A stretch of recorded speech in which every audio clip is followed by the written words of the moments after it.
Bom dia a todos. É um prazer aqui estar moderando esse painel aqui, para a gente falar um pouco sobre a busca do consenso aqui no setor de infraestrutura. Obrigada pela presença, Silvio, representando a SESEX Consenso, Marcone, representando a Conjur do Ministério, Roberta, representando aqui, né, o Dutra Associados, e Rafael, representando a Procuradoria-Geral da NTT. É uma honra poder estar aqui moderando esse painel com vocês. O nosso objetivo aqui, né, para falar sobre a busca do consenso no setor de infraestrutura, é justamente a gente discutir um pouco esses desafios que a gente está tendo aqui nos contratos de longo prazo.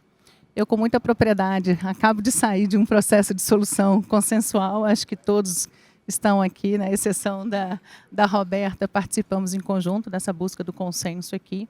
E a ideia é a gente trabalhar um pouco esse tema, mostrar, acho que ontem, né, o próprio ministro Renan Filho falou quanto é importante a busca do diálogo, o Tufi também aqui como diretor da NTF, nos desafios que a gente tem aqui para o crescimento do modal ferroviário.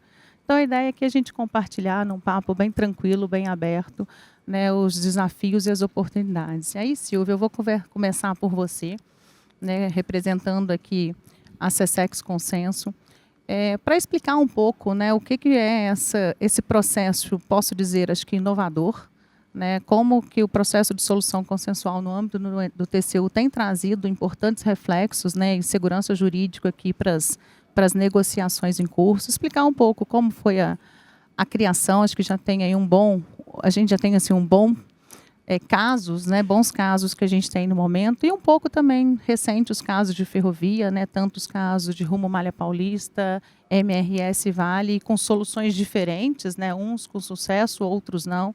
É falar um pouco desse ambiente aqui da SESEX, compartilhar um pouco essa experiência com a gente. Bom dia, Daniela, Marcone, Roberta, Rafael. Obrigado aqui pelo convite, Davi. É uma honra estar aqui, uma honra representar o tribunal. E muito nesse passo um pouco disruptivo da administração pública que está acontecendo, né? Os processos de solução consensual começaram no final de 2022, início de 2023, e foi uma ideia do ministro Bruno Dantas que trouxe isso, estabeleceu e traz um marco para o tribunal, que é um órgão extremamente sancionador, né, que buscava muito uma análise ex post das políticas públicas, para tentar trazer uma análise concomitante e tentar trazer um pouco soluções que podem melhorar os processos, né?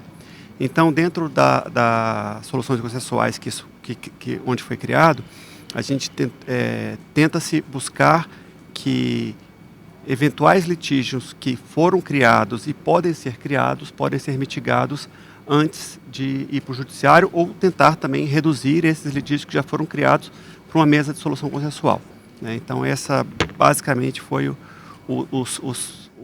preâmbulo, né? E dentro das soluções consensuais, já nesses 3 anos, né, que já estamos no setor ferroviário, nós tivemos 4 casos ferroviários, né? Assim, o Rumo Malha Paulista, Rumo Malha Sul, Vale e MRS, que foi o último julgado agora. O Malha Sul é um caso interessante, que ele é mais ou menos um regneg, né? É uma negociação dentro da regulação, que tratou muito dos trechos devolvidos. Nós temos uma malha inativa e abandonada, que precisa dar uma destinação correta. A gente tinha uma norma infralegal do DENIT muito rígida para essa troca, e se buscou, dentro dos mecanismos de debate, criar para um caso concreto, para um determinado trecho, uma melhor solução para aquele caso. Depois daquele caso, aquilo lá foi definido para aquele trecho, um trecho piloto, que foi expandido, que a norma depois foi aprovada e negociada assim, dentro de audiências públicas, tudo foi estabelecido assim. Temos o caso da Malha Paulista, que é o primeiro caso mesmo, que eu acho que é uma renegociação dentro de uma concessão, uma solução dentro de um contrato que tinha acabado de ser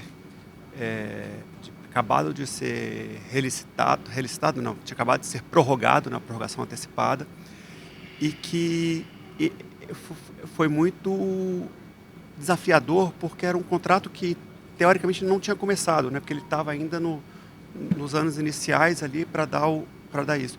Mas o porquê daquela negociação? Porque se vislumbrava que daqui a 6, 7, 8 anos aquele contrato poderia dar ruim, né? A palavra certa é isso.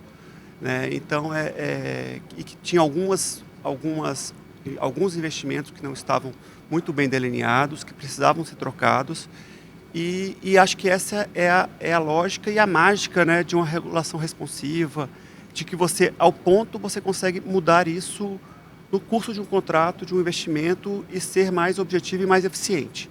Então, esse ponto, eu acho o ponto principal desse acordo, que foi uma mudança dentro de um acordo estabelecido, de um contrato que tinha mais de 30 anos, ainda tem mais de 30 anos, mas que precisava de um reparo inicial, né, para dar uma vivência local. Esse caso da Malha Paulista é bem interessante porque ele também gerou conflitos. Né? Então, é algo que a gente tem que ter no radar.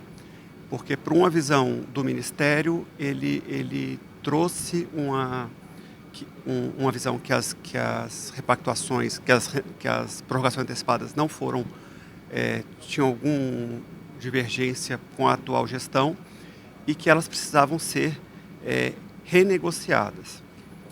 Dentro desse problema, que para a gente é um problema muito caro, né? Porque assim, a gente não pode inflar conflitos, né? Tem que mitigar. E nisso, o próprio Ministério trouxe para a mesa duas concessionárias, a MRS e a Vale, futuramente, né, para tentar chegar em um acordo dentro dos parâmetros dela. Infelizmente, o da Vale não foi um acordo que deu certo, e eu não converso porque tem acordos ali confidenciais que a gente não deve contar. Mas o da MRS, que foi um acordo que foi até o final, é bom falar que dentro do consenso, né, o Ministério tinha um pleito, né, que era de uma renegociação da base de ativos, mas a MRS trouxe esse problema e trouxe outras soluções que também poderiam compor isso. Né? Então, acabou que a gente conseguiu melhorar aquele contrato, né, conseguiu trazer soluções boas para a política pública, conseguiu atender o Ministério, que na prática o interesse que eu vejo do Ministério, Marconi, não era em si mudar o contrato em si, era trazer um pouco mais de recursos para o setor ferroviário, e foi isso que foi endereçado. Né? E dentro da MRS, na minha visão, tá, assim, foi retirada de investimentos ineficientes, né? Que eu acho que tinha alguns investimentos que foram colocados que eram ineficientes e que poderiam trazer, que se colocado ali ao longo do contrato, ajustamos fórmulas que foram melhor endereçadas. Né? Então, acho que dentro do setor ferroviário tivemos esses 4 casos, né? Da Vale, infelizmente, a gente não conseguiu chegar a uma convergência, que na verdade é um caso de sucesso também, eu vejo, porque nem tudo precisa ter um acordo. Né? Uma empresa como a Vale, com o peso que ela tem, ela não aceitar algo, ou o Ministério também não aceitar algo que vem da Vale, é muito nobre, porque fala assim, não é qualquer acordo que está sendo discutido. Né? Então, que isso chega num termo que no fundo é bom. Né? Nem tudo tem uma solução perfeita, consensual. Às vezes, dentro do prazo que a gente tem, que é exíguo, é melhor às vezes a gente preservar o prazo para ter uma solução do que buscar uma solução média, uma solução ruim que não atenda bem o interesse de todos. Então, nesse ponto, acho que eu vou tratar só isso e deixo passar a palavra para os colegas. Obrigada, Silvio. Eu acho que, aproveitando, né, esse seu ponto, né, de como que a solução consensual ela é importante, nem sempre, né, chegamos a um bom acordo, isso é natural das relações. Te ouvi um pouco, Marconi, eu acho que sobre esse processo, né, da necessidade de segurança jurídica, né, nos contratos de infraestrutura. São contratos de longo prazo, né, a gente tem aí as discussões, aí a gente envolve vários stakeholders, não é só uma relação entre o regulado e a concessionária, principalmente nos contratos de prorrogação antecipada, que está no âmbito aqui do setor de ferrovia, com vários investimentos de conflitos urbanos, né, que envolve municipalidade, diversos stakeholders, o Ministério ele tem uma atuação muito importante nesse ponto de formulador de política pública, de tentar, né, fazer a melhor otimização de todas essas relações, de todos esses processos. Como é que o Ministério enxerga, né, quando a gente olha essa busca do consenso, né? Então, no caso da Rumo, como o próprio Silvio falou, lá foi uma busca de solução consensual que a NTT levou para o consenso, no caso da MRS já é uma solução consensual que o Ministério levou para o consenso, né? Como é que o Ministério entende, né, e tem incorporado essas discussões no âmbito da solução consensual, visando sempre a segurança jurídica, para que cada vez mais a gente consiga não só garantir o cumprimento dos contratos que são assinados, mas principalmente trazer novos investimentos para o setor de ferrovias, né? Essa segurança é muito importante para que novos investimentos venham para o setor de ferrovia, para o setor de infraestrutura. Como é que, na visão do Ministério, como é que ele enxerga todo esse processo que a gente está vivendo, um processo, né, de busca do diálogo, busca da solução, né, esse próprio mecanismo na formulação de políticas públicas? Bem, bom dia, Dani, bom dia a todos os convidados. Primeiro eu queria agradecer aqui o convite, mais uma vez, na pessoa do amigo Davi Barreto, aqui, diretor-presidente da NTF. Saudar os colegas, os amigos Silvio Caracas, com quem eu já tive a felicidade de dividir alguns painéis por aí, né, Silvio, Dani, Roberta, que ex-agência agora lá em Dutra, né? Foi pro lado negro da força, né, Roberta? Mas espero que você se lembre de onde você veio, né? E o amigo Rafael Fortunato, queria também dizer que recebemos com grande alegria a sua chegada. Pode contar com a gente aí para as parcerias vindouras, para os próximos desafios. Serão muitos ainda no nosso setor. O Ministério tem se esmerado e tem se priorizado as parcerias com a agência. É por isso que o nosso setor, tanto rodoviário, mas especialmente aqui hoje, o setor ferroviário tem tido tanto sucesso e êxito, e temos muito trabalho pela frente. Em segundo lugar, eu queria reafirmar aqui, ontem eu prestei atenção às falas do ministro Renan, do secretário George também, afirmar que vivemos um dos melhores momentos no setor ferroviário. Temos um marco regulatório estável, né, e confiável, nós temos contratos repactuados e alguns que estão sendo repactuados, modernizados e renovados, e nós temos mecanismos de financiamento atualizados e eficientes via BNDES. Então, vivemos um grande momento e precisamos aproveitar e surfar essa onda. Queria dizer também que a Conjur, do Ministério, que eu represento aqui hoje, e o próprio Ministério, a gente é um grande entusiasta do consensualismo. É por isso que, desde o início dessa gestão, ainda em 2023, a gente fez questão de chamar os players, e aproveitando aqui o público qualificado, formado pelo setor público e especialmente pelo setor privado, pelas concessionárias, para conversar e renegociar e atualizar e modernizar os nossos contratos e a nossa política pública. E aí, nesse sentido, Dani, a gente, já partindo para o consensualismo, a gente reafirma, acho que o primeiro passo é reafirmar, a gente vive, como o Silvio muito bem colocou aqui, a gente já passou lá pelo tribunal, já passaram os contratos da Malha Paulista, Malha Sul, que foi uma solução diferenciada, regulatória, muito mais regulatória, né? Malha Paulista, Malha Sul, MRS, Vale, que foi não acordo, e agora FTL, estamos tratando lá. Mas eu queria dizer antes disso que eu gosto de falar que o consenso também é multiportas, a parte mais genérica. Assim. O Acessex Consenso é uma excelente oportunidade no final de 2022, começo de 2023, o presidente Bruno Dantas inaugurou e aproveitamos essa oportunidade, mas nós temos também no âmbito da AGU, não poderia deixar de vender o nosso peixe, a CECAF, né, a Câmara de Conciliação da AGU, que também está de portas abertas para todo mundo aqui. O próprio Judiciário também tem feito várias câmaras de conciliação. Hoje, inclusive, aproveitando que a gente está aqui no evento de ferrovias, tem um julgamento no Supremo da Ferrogrão. Quem se interessar pode acompanhar lá. E a Ferrogrão foi, inclusive, para a CESAL, que é uma Câmara de Conciliação do próprio Supremo Tribunal Federal. Fizemos outras negociações no âmbito do próprio Judiciário, na área de ferrovia e de rodovia também.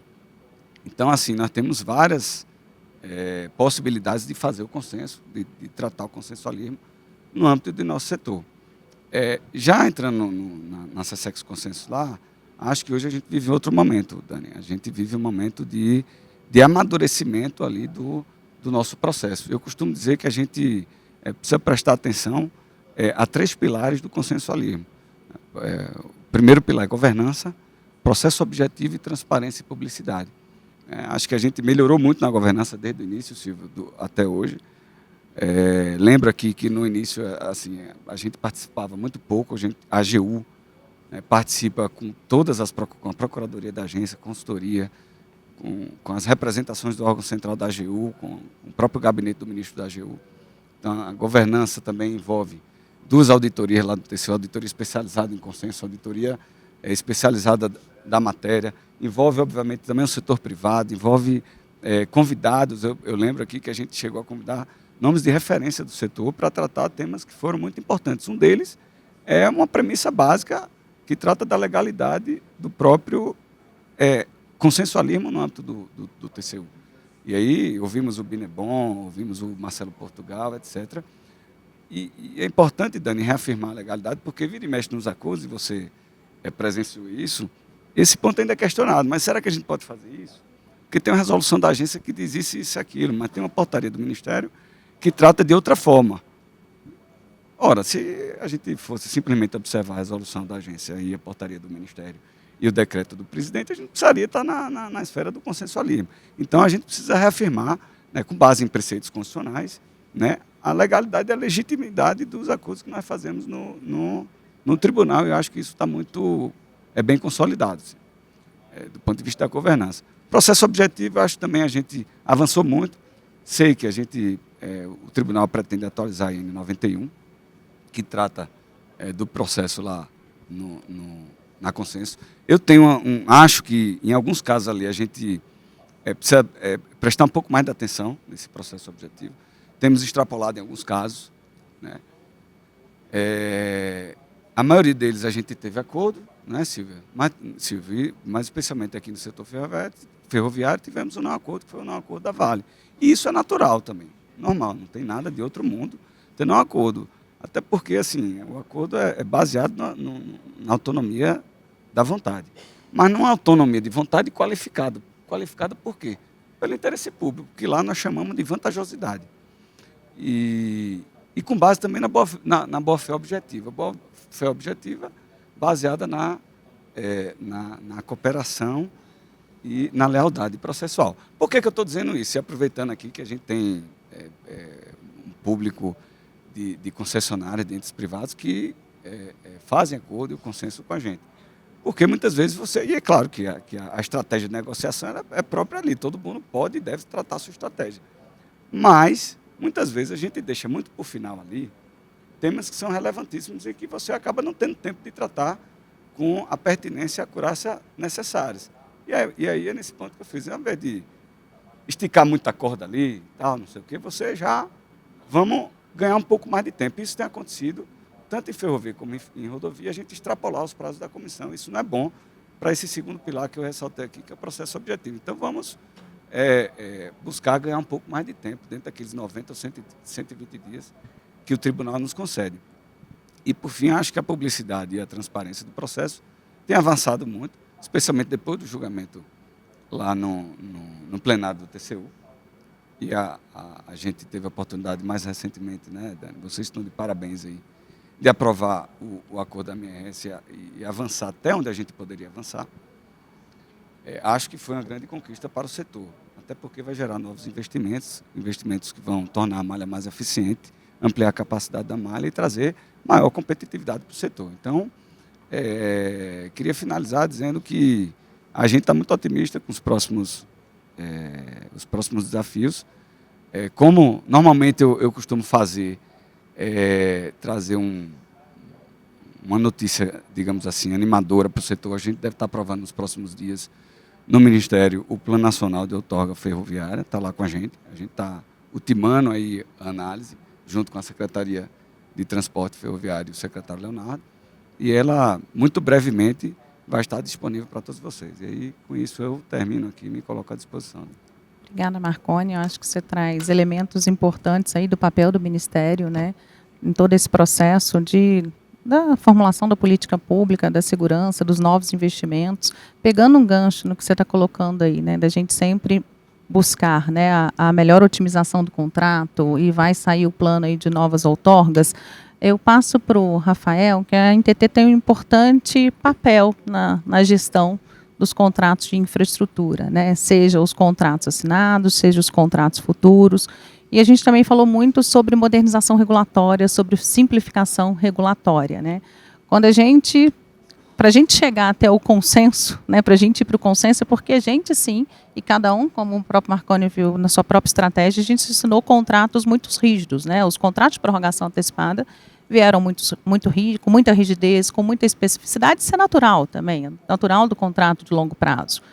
E aí, a própria NTT, olhando não só a gestão desses contratos, mas o marco de ferrovias e tudo que envolve a regulamentação vigente, ela começou também um movimento dessa escuta mais ativa do setor, né? Seja também com o seu próprio processo de composição, com a Compor, com a Sejante, estou vendo o Milton ali, os procuradores da NTT que começaram esse movimento aqui também, da gente olhar para todos esses problemas que envolvem o setor, né? A gente, como associação, levamos na época questões que envolvem reequilíbrio, questões que envolvem acidentes, questões que envolvem, a gente está muito aqui focado no investimento, mas tem questões do dia a dia, da gestão do contrato, que estão ali no âmbito, e às vezes no âmbito da própria agência a gente consegue solucionar, seja por um meio de solução consensual em caso específico, mas também com uma melhoria regulatória, que é o objetivo da gente fazer esse processo de simplificação. Como que você entende, né, que essas iniciativas na agência, pegando também, porque querendo ou não, a NTT ela tem um papel fundamental na SESEX Consenso, sem a NTT ali como regulador, né, na análise técnica desses processos, como é que todas essas iniciativas ajudam, né, na gestão desses contratos, na segurança jurídica, em trazer as pessoas olharem para o modal ferroviário, para esses contratos, e querer trazer aqui esse ambiente cada vez mais seguro, né, para o investimento e para a gestão regular dos contratos assinados? Como é que a Procuradoria da NTT entende esse processo todo? Acho que explica para a gente todos os movimentos que vocês estão fazendo e principalmente, né, dentro também da própria SESEX Consenso. Dani, bom dia. Bom dia. Primeiramente, eu queria saudar a mesa aqui em nome da minha amiga Roberta e aproveitar esse momento para agradecer a presença da minha esposa que está aqui. Foi só por isso que eu vim, tá, pessoal? E você fez... tá com um filhinho pequeno, veio aqui me ver. Eu tô todo orgulhoso, tá, gente? E Dani... Obrigado, gente. E Dani, tudo isso dentro do racional da NTT e da Procuradoria-Geral da NTT, ele, como você bem pontuou, não é de hoje, né? Isso é uma evolução, e eu também vou abrir um parênteses aqui para elogiar os meus brilhantes colegas aqui. Eu tenho a doutora Silvia, o doutor Milton, que eu estou sucedendo, mas brilhante, e todos os colegas que vieram me prestigiar, muito obrigado. Isso aqui é uma construção coletiva que nós fazemos diariamente dentro da NTT, e é só por isso que a gente existe como uma procuradoria forte, porque eu não tenho um time, tá? Eu tenho uma Champions League inteira ali e eles resolvem a nossa vida, né? Eu não digo só a minha, mas a nossa vida. E você fez muitas perguntas, Dani. Eu vou tentar endereçar todas elas.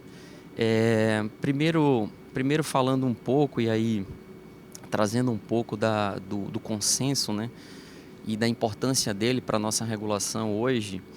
A gente passou por um momento na infraestrutura em que a gente, de fato, tinha contratos que vinham acumulando passivos regulatórios imensos.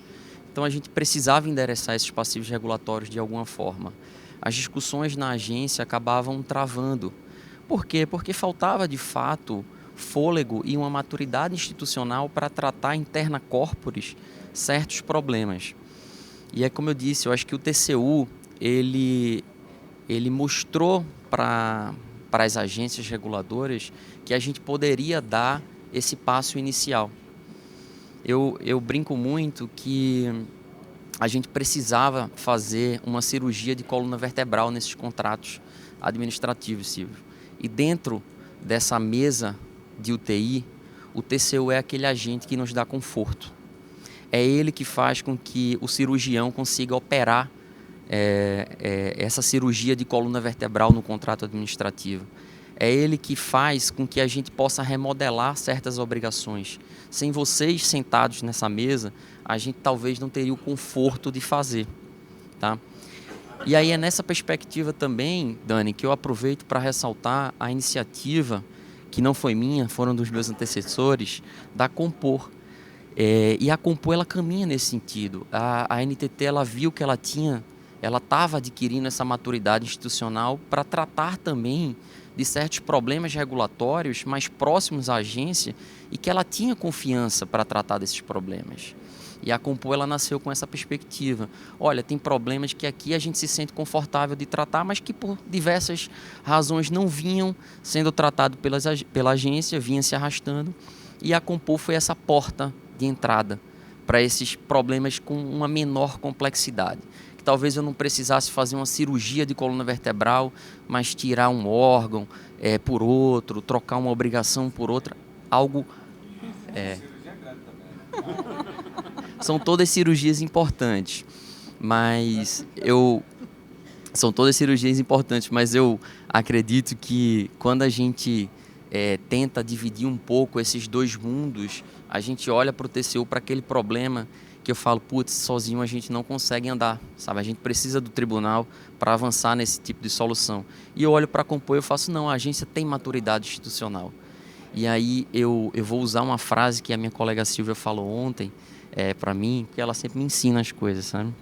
E aí ontem ela falou assim para mim, Rafael, talvez a Super Nani precise sair da sala e a agência consiga caminhar com cada vez mais força e mais autonomia para tratar dos seus próprios problemas regulatórios.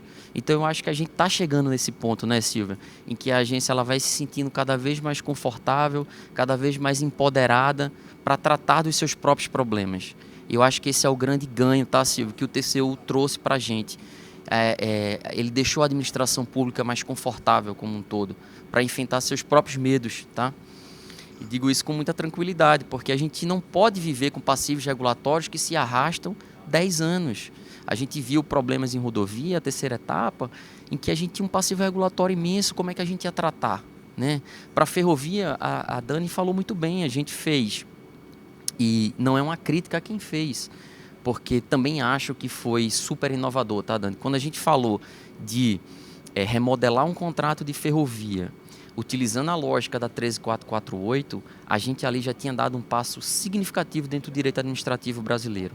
Sequer ninguém tinha pensado nessa solução antes. Quando a gente olhava para aqueles contratos, o natural era deixar ele morrer, sem qualquer obrigação de investimento nova, sem pensar em novos prazos, sem pensar em reinvestir em outra malha ferroviária, como a gente fez com o investimento cruzado, né, Dani? Então, assim, foram evoluções regulatórias e administrativas que o direito administrativo brasileiro já tem maturidade para absorver com muito mais tranquilidade. E agora, você me desculpe que eu já ia esquecendo, eu não quero falar muito, da CEJAN. A CEJAN, e aí agora eu vou falar um pouco de uma casa que eu passei muitos anos, que foi o Programa de Parcerias de Investimentos, onde eu fui diretor jurídico durante muito tempo. Lá no Programa de Parcerias de Investimentos, nós já ouvíamos a sociedade. Nós empreendíamos uma rodada tanto com o setor público, ouvindo as dores do setor público, como com o mercado financeiro. Nós chamamos grandes fundos uma vez por ano, ouvíamos os grandes escritórios de advocacia que atuam no setor e ouvíamos os concessionários. E a partir dali a gente traçava uma agenda regulatória para tocar.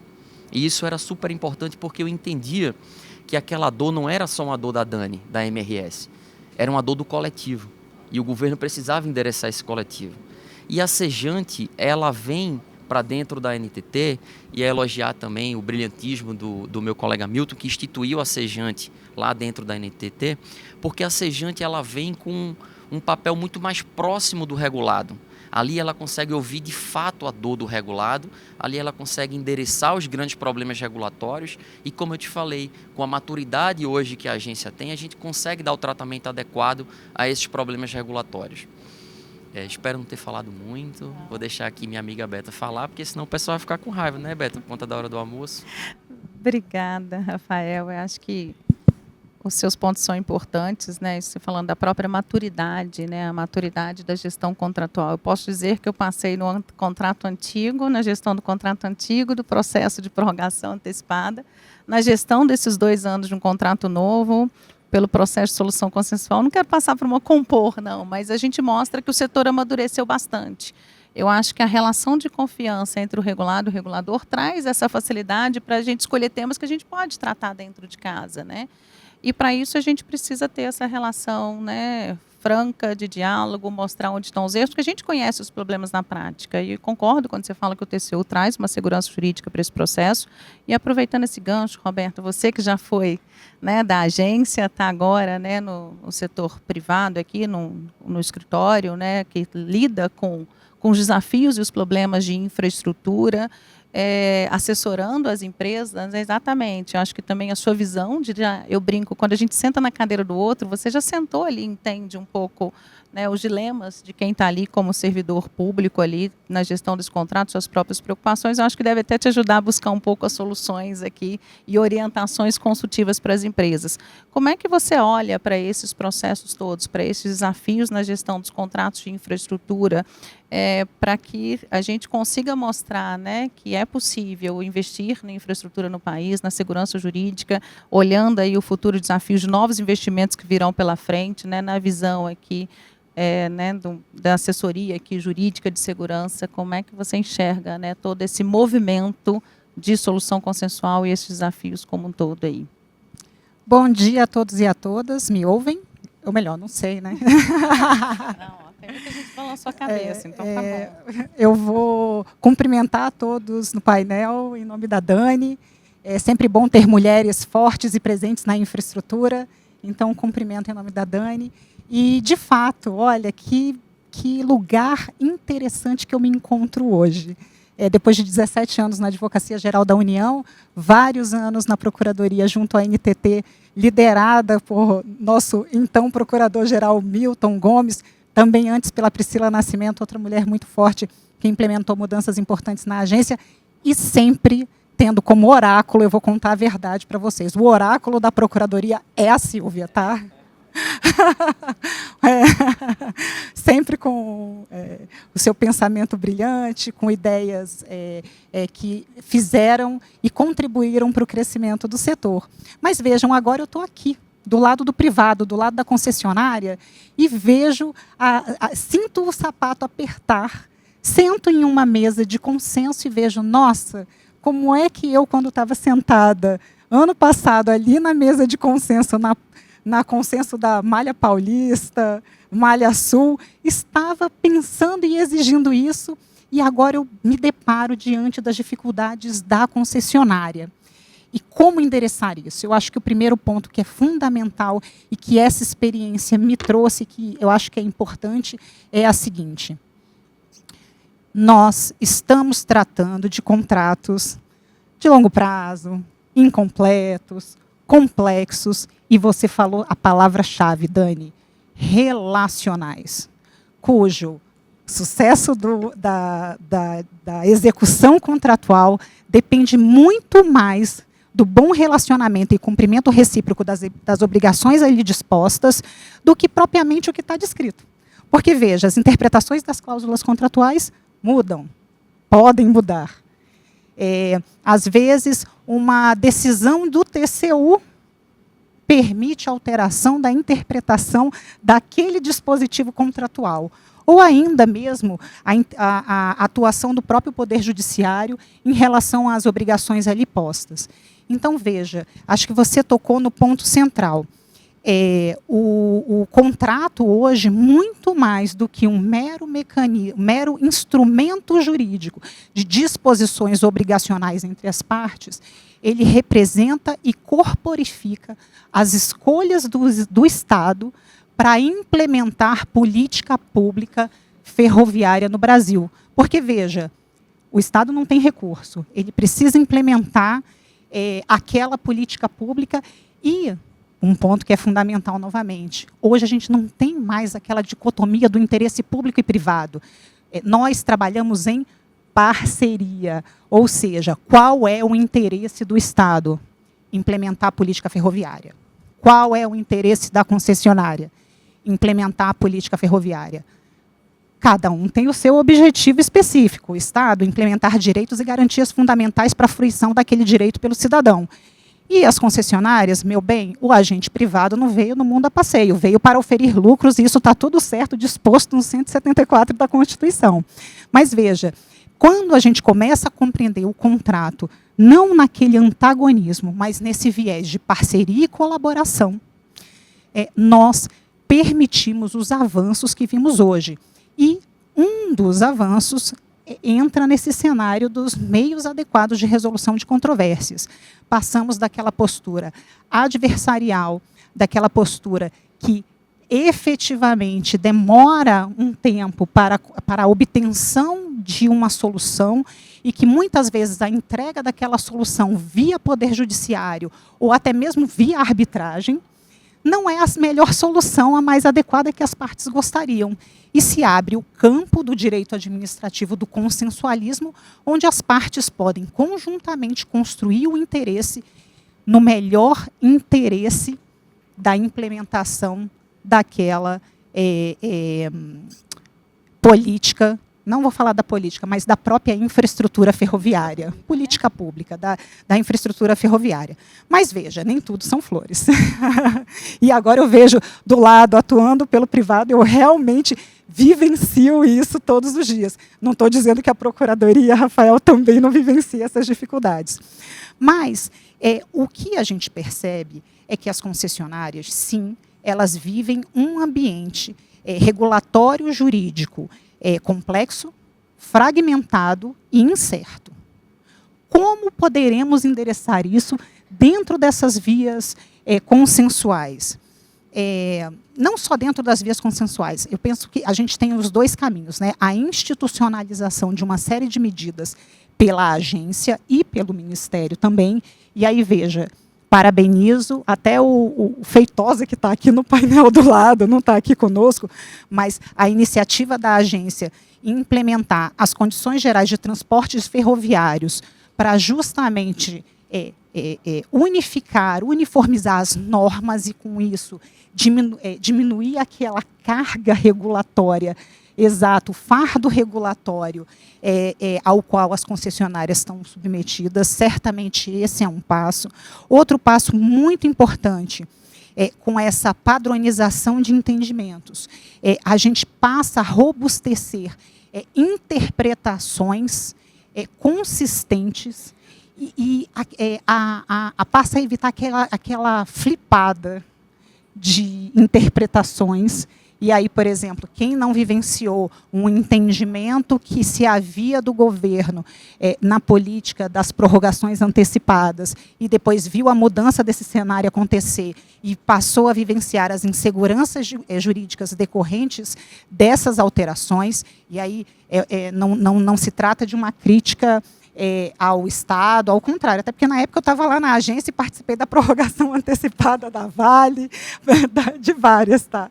Mas isso gera, sim, insegurança jurídica. E, no fim do dia, a gente viu no painel anterior ao nosso, a gente viu na fala de ontem a importância da segurança jurídica para dar segurança para as concessionárias, que os acordos serão válidos, e isso, consequentemente, leva a um melhor planejamento e capta esses investimentos que serão feitos de longo prazo. E aí, nesse contexto, nós temos que considerar também as interferências dos diversos atores, ou seja, o papel do TCU, o papel da AGU, o papel do Ministério e o papel da agência na construção desse caminho coerente. Porque eu acho que a grande importância que nós tivemos e a grande participação, isso sim fundamental do TCU, e que o Rafael trouxe aqui, foi o seguinte, é que este procedimento de renegociação dos contratos da SESEX Consenso criou uma porta que traz integridade, transparência e segurança jurídica para negociações, que, se a gente falasse num período de lava-jato, iam ser consideradas negociações de balcão. E isso possibilitou a expansão deste modelo para outros lugares, como, por exemplo, a Compor, na agência, que nada mais é do que um locus adequado de negociação que garante integridade e segurança jurídica para as partes. Porque, no fim do dia, o que nós queremos? Segurança jurídica.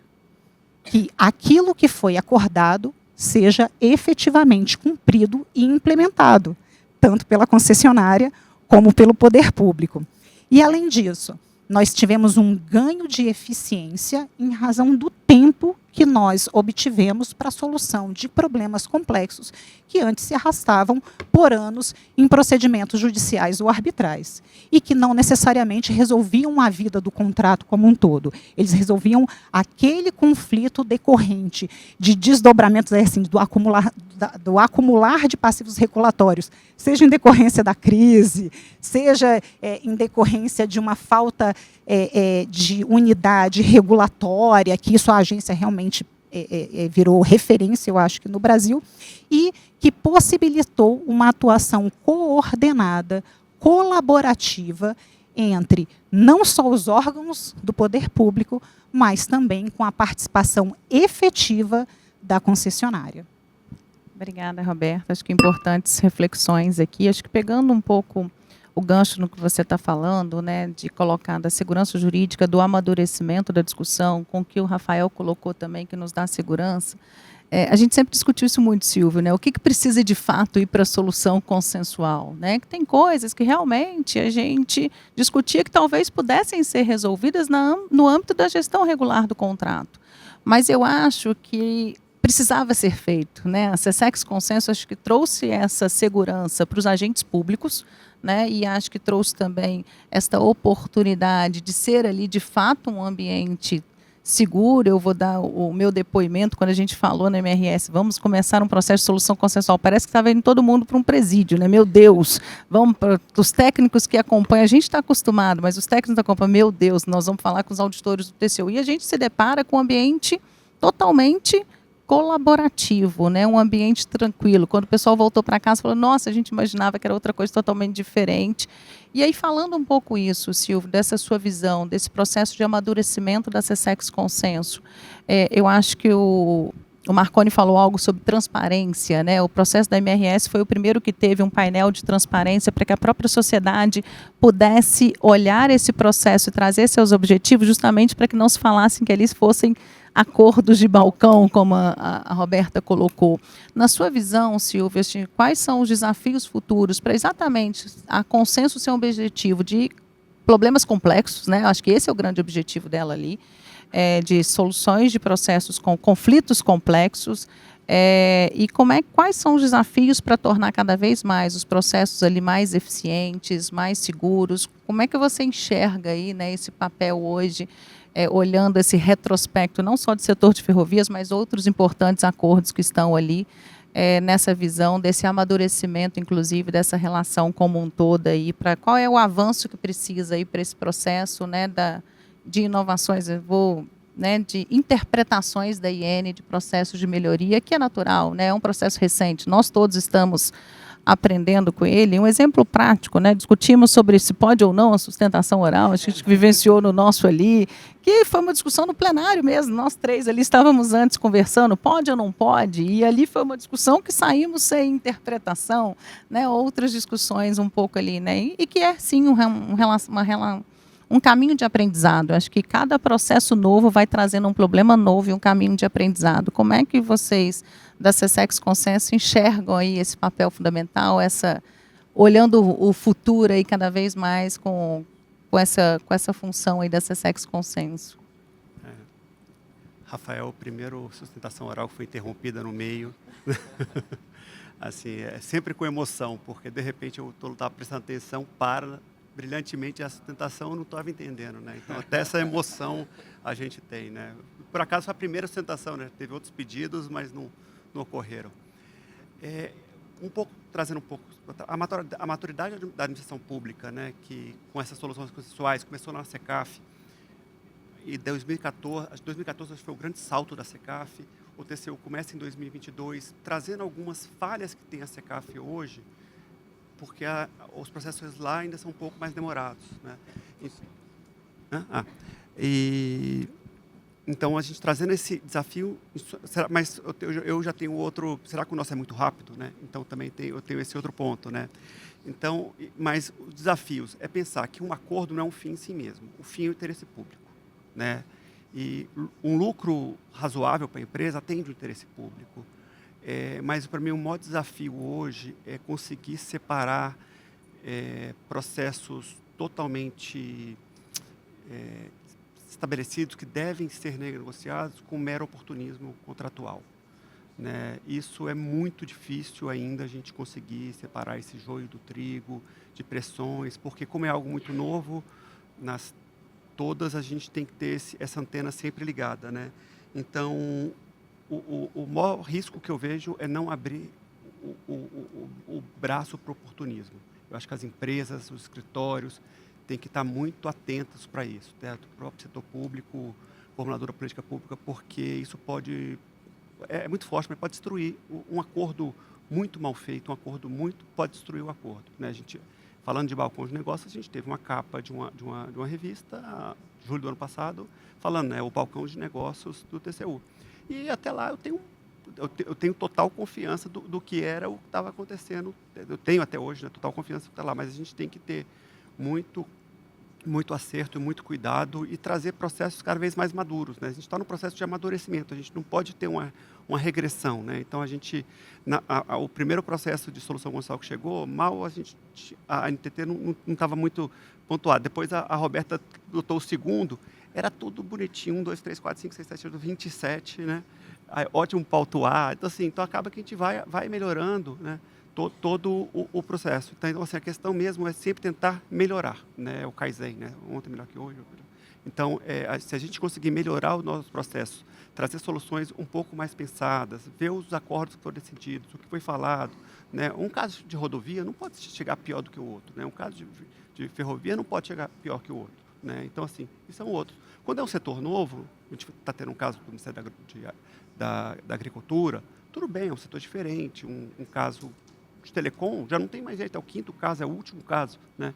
Então, o meu medo do retrocesso é achar que é algo que foi trivial, e na verdade não foi. Foram noites árduas, dias árduos, noites sem dormir, alguns de nós ficamos até 2, 3 horas da manhã lá no ISC negociando, então não é algo que a gente possa falar que foi fácil. Às vezes, depois do acórdão e ter várias florzinhas para a gente, vários coraçãozinhos, pensam que é um processo que não tem suor e lágrimas. Tem, né? No da Vale, né, a Daniela está ali, teve lágrimas. Né? Nosso colega Rafael, no final, chorou de tensão mesmo no final, de uma negociação dura que não deu certo. E eu falo, ainda bem, porque a gente tem que saber uns dão certo e outros não, e a gente conseguir medir o que vai e o que não vai, né? Então é bom a gente também... Não existe acordo com 100% de sucesso, né? Então, eu tenho o desafio que eu vejo maior é a gente conseguir manter um processo coeso, com qualidade, com equipe pequena, porque o tribunal tem 1000 auditores, nós somos 10, e por mim, mantenho assim, com poucos casos, dando espaço para compor da NTT, para compor da ANA, para a própria SECAF, porque eu acho que essa conciliação multiportas tem que ser que cada um faz dentro da sua melhor competência, né? Discutir um normativo, acho que é muito melhor dentro da SECAF, vai discutir algo que é mais ligado a uma renegociação contratual, pode ser dentro do TCU, ou se for algo que a NTT prefira, dentro da NTT, dentro da ANA. Então, o passo é a gente tentar não retroceder, a gente tentar sempre melhorar, né? Eu acho que e isso é um recado muito para a gente, né? A gente servidor público, porque o filtro é a gente. Né? O filtro, o particular pode chegar com pedido para o Ministério, mas o filtro tem que partir de nós. Tá bom? Obrigada, Silvia. Acho que é importante essa sua palavra, não retroceder, né? Eu acho que é um caminho a gente olhar, e está muito aqui nas nossas mãos, né? Acho que nas mãos, né, tanto do TCU, do próprio Ministério e da NTT, que são aí os agentes que, lógico, a concessionária leva o problema, né, a controvérsia se cria nas discussões naturais e relacionais da gestão do contrato, né, e tanto o Ministério quanto a agência podem abrir os processos de solução consensual, mas então acho que para isso eu vou fazer uma pergunta para o Marconi passar, acho que para a gente não retroceder, né, é importante a gente buscar sempre a fundamentação da onde a gente quer chegar para a defesa do interesse público. Olhando um pouco, né, isso que o Silvio está falando, a grande preocupação da gente tornar aquele ambiente cada vez mais seguro, cada vez mais transparente e cada vez mais sólido, né? Todo mundo, ninguém senta numa mesa de negociação não querendo sair vencedor, né? E o trabalho, como você falou, é árduo, né? Eu brinquei, quando a gente termina, parece que a gente tira um peso das costas. E envolve muitas pessoas, envolve muitos. Como o Ministério enxerga esse processo também, né, essa questão desse desafio, né, de trazer cada vez mais, né, a segurança de que aquilo ali que a gente está sentando e está ali, todos nós discutimos, é o melhor, né, para o setor. Lógico, cada um tem seus interesses, né, nessa fundamentação, nessa busca ali de chegar do outro lado com algo que seja, e nesse respeito mútuo, né? Acho que a vida com respeito é um pouco nisso. A gente não pode deixar aí, compartilhe muito dessa sua preocupação, Silvio. Né? E a gente brinca que no setor, a gente roda, roda, roda, as pessoas estão ali, somos nós vamos nos encontrar em qualquer situação, e somos todos, né? E a gente tem que sempre buscar. E por muito tempo, né? Pensando. Então, na sua visão um pouco dentro desse processo aí, como é que você enxerga, pensando, pegando o gancho do Silvio, de não retroceder, né, na visão do Ministério? Dani, eu acho que a busca do consenso, como o título do painel anuncia, é um caminho sem volta, né? Eu tenho dito isso algumas vezes já.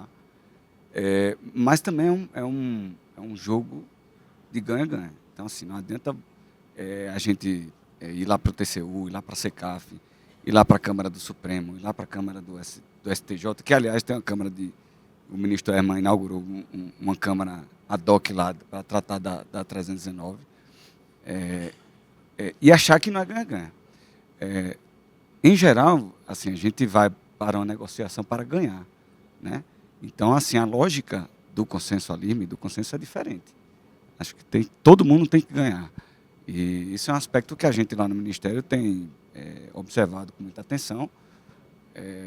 A gente tem dito que é importante, é interessante, é importante, é fundamental que as concessionárias ofiram lucros, ganhos, etc. também, mas é importante também que o interesse público, a vantajosidade, o aumento de capacidade, o preço da tarifa na rodovia e do frete na ferrovia, a competitividade também sejam respeitadas. Na nossa área especificamente, o que eu tenho dito é que na esfera da AGU, e aí eu vou levantar um caso que a gente está tratando agora exatamente, a gente precisa também limpar o contrato do ponto de vista judicial. É uma coisa que a gente fala nas primeiras reuniões e continua tratando.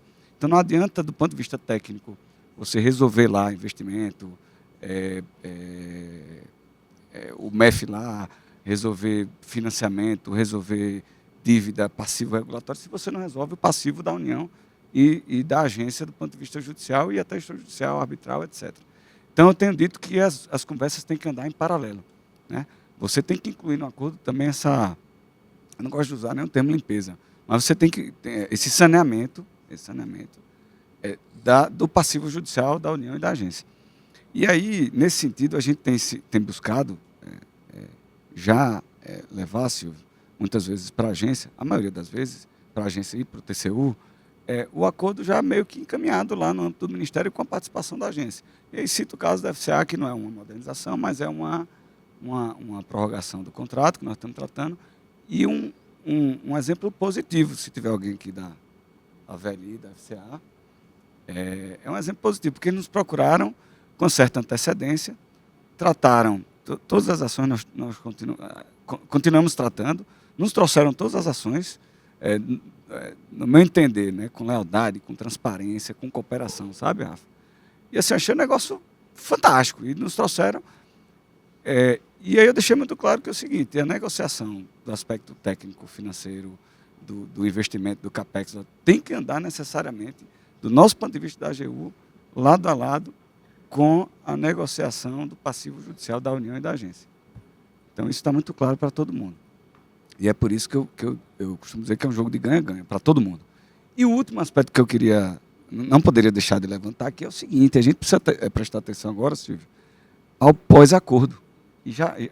Assim, a gente chegou no momento que já fizemos vários no nosso setor de rodovia e de ferrovia, e estamos no momento do pós-acordo. E agora? O acordo é isso mesmo? como é que a gente estamos enfrentando isso na Via Bahia, na MRS, vamos enfrentar, nós estamos vendo isso agora na Malha Paulista, na Malha Sul, como é que é isso mesmo?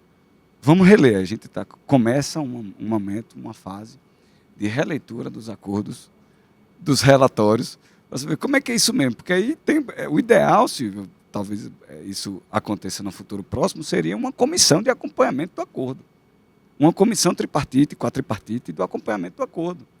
Porque aí você, de preferência com aquelas pessoas ou instituições que participaram do acordo, para dar uma interpretação, aproveitando o gancho que a doutora Roberta passou aqui, uma interpretação autêntica, no sentido de ser aquela interpretação de quem participou do acordo e sabe exatamente o que foi negociado naquele momento. Então, isso eu acho que é um avanço muito grande que em algum momento vai chegar. Já estamos começando a perceber algumas necessidades interpretativas dos acordos que já foram firmados. Acho que obrigada, Marconi. Pegando então o gancho aí, né, no acompanhamento do acordo, né, eu vou te pular, Roberto, eu vou passar para o Rafael, né, que nada mais é do que a gestão do novo aditivo a ser formalizado, né, gente? Vai ter um novo aditivo, esse novo aditivo passa por um processo de fiscalização normal, porque na realidade vai ter um acordo, ele tem que se retratar lá no aditivo que a gente está assinando, né?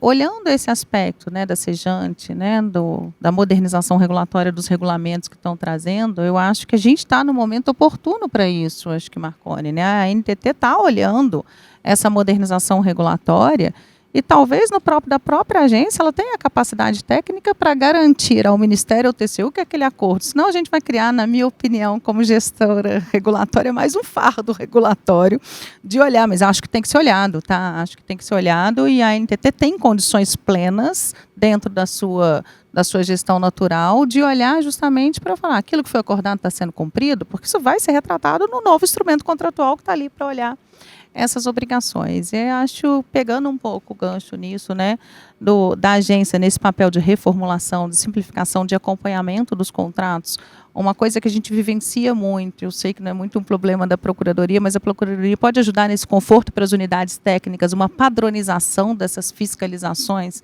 porque grande parte do que a gente talvez vira um bolo de passivo para levar para o consenso são não conclusões de investimentos, talvez por interpretações diferentes do cara que está lá na ponta, porque às vezes ele está com uma insegurança de que o CPF dele, o TCU vai olhar e vai falar, não cumpriu aquele investimento daquela forma, daquele processo. E a gente se depara, eu brinco que hoje a gente está tendo mais complexidade de entregar pequenas obras do que grandes investimentos, né? Então, como é que você enxerga, né, olhando essas novas obrigações que estão vindo, seja as maiores que estão vindo do acordo, mas a gestão regular do contrato mesmo, nessa simplificação, como que a Procuradoria pode ajudar que as unidades técnicas tenham mais conforto nessa gestão contratual e não vão virando novos passivos. A minha preocupação é que a gente vai virando novos passivos, novos fardos, daqui a 5 anos a gente tem que sentar para uma renegociação de novo, seja no âmbito da Compor, seja no âmbito do consenso. Eu acho que já vem sendo feito isso, o papel que a Procuradoria colocou, mas como unificar melhor essas relações para a gente dar esse conforto técnico, né? Porque eu brinco com o meu time, antes de fazer qualquer pleito à agência, senta na cadeira do agente que está ali, que vai receber seu processo. Isso facilita a nossa forma de pedir, facilita as preocupações que são naturais, cada um com as suas preocupações. Como que a Procuradoria pode ajudar nesse agente de segurança jurídica interna para que a gente tenha a garantia da preocupação do Marconi, que é clara, que tem que sim cumprir esses contratos, mas que às vezes a unidade técnica está lá preocupada, estou olhando o acordo que saiu da solução consensual. Como que a Procuradoria pode ajudar nesse ambiente mais seguro, nessa relação ali entre unidade técnica e o contrato vigente propriamente dito? Pergunta difícil. Mas vamos lá, eu vou usar primeiro uma palavra que a minha brilhante amiga Roberta utilizou muito bem, que foi, ela classificou esses contratos como contratos relacionais. E o que é de fato ser um contrato relacional? É um contrato que preserva relações de cooperação e de confiança mútua entre as partes por muitos anos. E os nossos contratos, Dani, são contratos relacionais por natureza, pelo seu longo prazo de duração. E nessa interação, a gente precisa reforçar sempre uma palavrinha que é fidúcia, confiança. Essa palavra não pode sair de moda. Se a gente sentou no TCU e a gente repactuou o contrato, essa palavra é bonita, né? A gente otimizou o contrato, a gente repactuou o contrato, a gente tem um contrato novo, né? Mais bonito. E a gente fez isso juntos. A gente tem que ter confiança no cumprimento desse contrato. E é nesse papel, Dani, que a Procuradoria que sentou à mesa, que participou daquele acordo, que viu o que aconteceu, que vai fazer um parecer chancelando o teu aditivo contratual, é essa mesma Procuradoria que vai buscar junto à agência, junto às superintendências, e aqui, junto ao nosso Feitosa, nosso SUFE, é a gente que vai buscar padronizar também a forma como essa fiscalização será executada. E eu pretendo caminhar sempre junto da área técnica. Eu acho que não existe um jurídico apartado de um mundo técnico. É impossível a gente construir um direito regulatório longe do que o mundo da economia e das finanças ele nos revela. Então é por isso, Dani, que eu estou vendo aqui que o tempo estourou. Mas a gente está tranquilo, pode esperar mais um pouquinho. Pode, a Roberta ainda vai dar vai falar. falar. Duas mulheres no painel, lá tem mais? Não, né? Acho que não. Tem. Acho que deve ter sido eu e a Roberta. Tô brincando. É por isso, Dani, que a gente tem que estar próximo. Você falou mais uma vez da Sejan, então esses ambientes que promovem essa interação privado e público de maneira institucional, né? Essa palavra é importante ser dita.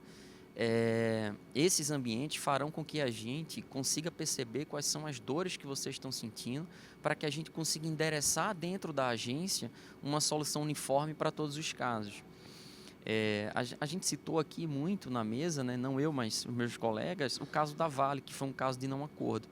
E lá a gente também estava discutindo alguns problemas específicos quanto à forma de fiscalização da agência com relação a algumas obras a serem executadas pela Vale, né, Silvia? E aquele ponto revelou uma participação muito grande da Procuradoria, porque a gente estava revendo um normativo interno da Procuradoria que, de fato, fazia sentido para atender um pleito que, para mim, fazia sentido também da Vale.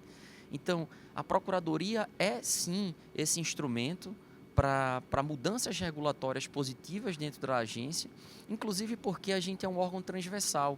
Acho que o Marconi colocou muito bem isso, assim, a Advocacia Geral da União, ela não pertence à agência, ela não pertence ao Ministério, ela pertence a toda a administração pública. Então, eu tenho a legitimidade para falar como órgão transversal, como um órgão que não propriamente fala só pela agência, mas eu falo pelo Estado, pelo poder público, pela melhor regulação. Então, é nessa perspectiva que eu queria, e aí passar uma mensagem para vocês: confiem nos acordos que foram firmados, confiem na participação do TCU, da Procuradoria e de todos esses agentes no ambiente de cooperação, e confiem que a gente irá endereçar da melhor forma possível os problemas que surgirem ao longo desse contrato. Era esse o recado que eu queria dar para vocês. Obrigada, vou deixar gravado. Vou usar isso a meu favor. Estou brincando. É isso. Roberta, acho que para a gente finalizar aqui, em função do tempo, né, você agora aqui, né, com a visão da concessionária, pegando um gancho um pouquinho bem rápido, tudo que eu falo, que todo mundo colocou aqui, né, olhando, né, essa perspectiva da gente não querer chegar num consenso, uma fala final rapidinho sua aqui sobre esse ponto final, desafios, dessa necessidade dessa relação de confiança. Como acho que pontos que foram comuns e transversais à fala de todos, né? Primeiro, o reforço da questão da integridade, né? O papel da integridade em todas as negociações ocorridas, e quando eu falo negociações, eu falo sobre um aspecto muito mais abrangente, não só aquelas ocorridas no âmbito da SESEX Consenso, mas aquelas que ocorrem no dia a dia em relação à definição de pressupostos para aplicação das regras do contrato na própria gestão contratual, no dia a dia da agência. Eu acho que esse foi um ponto que eu percebi da nossa fala.